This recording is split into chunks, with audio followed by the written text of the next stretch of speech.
Hello po mga katare, isang mapagpalang araw po sa ating lahat at welcome back po dito sa aming YouTube channel. At sa mga baguhan pa lang po dito sa aming YouTube channel ay huwag kalimutang mag-subscribe at i-click mo na rin ang notification bell para updated ka sa mga bagong videos na i-upload po namin. So sa video na to ay maglilinis or magbabaruta na naman tayo ng garol.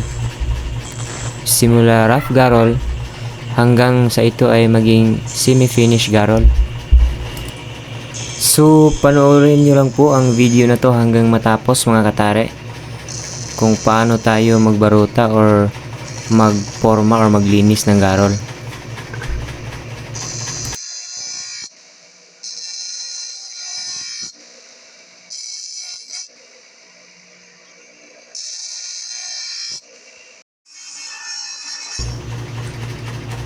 So tips ko lang po sa mga baguhan pa lang na gumagawa o nagbabaruta ng garol ay palaging magsuot ng gloves at saka face mask or face shield para iwas po sa puwing sa mata, at saka safety na rin po sa ating kamay kapag nagsusuot tayo ng gloves.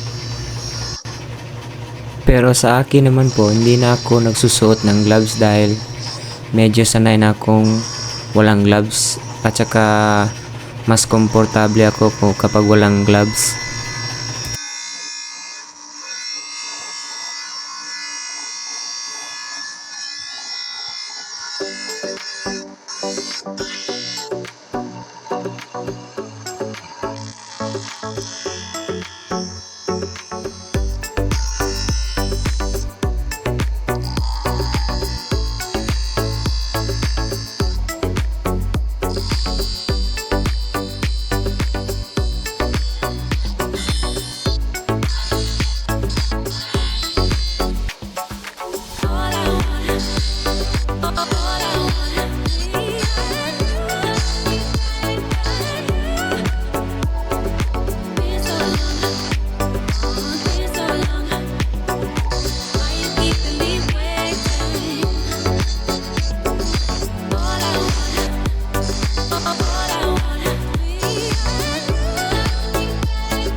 So mga katare, may nagtatanong sa atin na kung anong brand ng bench grinder na gamit natin.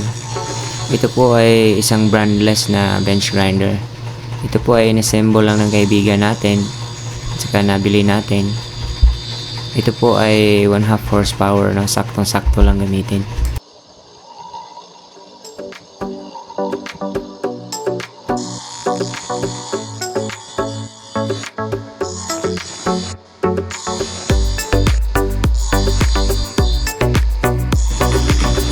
Support naman ng power consumption niya about sa kain ng kuryente. Hindi naman siya masyadong matakaw sa kuryente.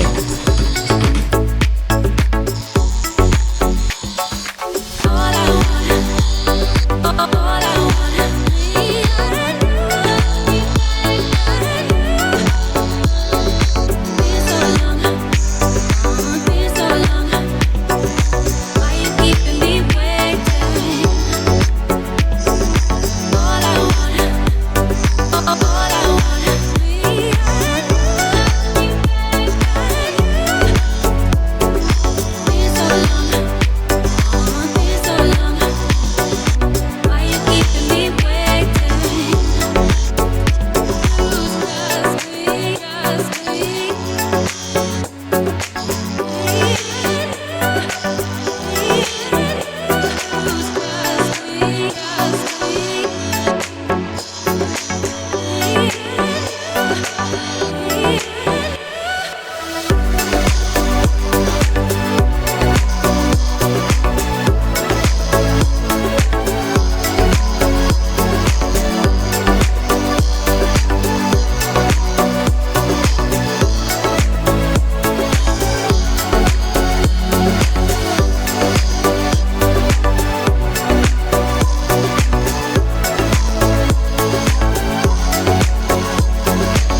So, yan po mga katare. Ganito po ang itsura ng semi-finish garol natin. At bago po natin tapusin ang video na to, kung bago ka pa lang sa aming channel ay huwag kalimutang mag-subscribe at i-click mo na rin ang notification bell para updated ka sa mga bagong videos na i-upload po namin. Maraming salamat po.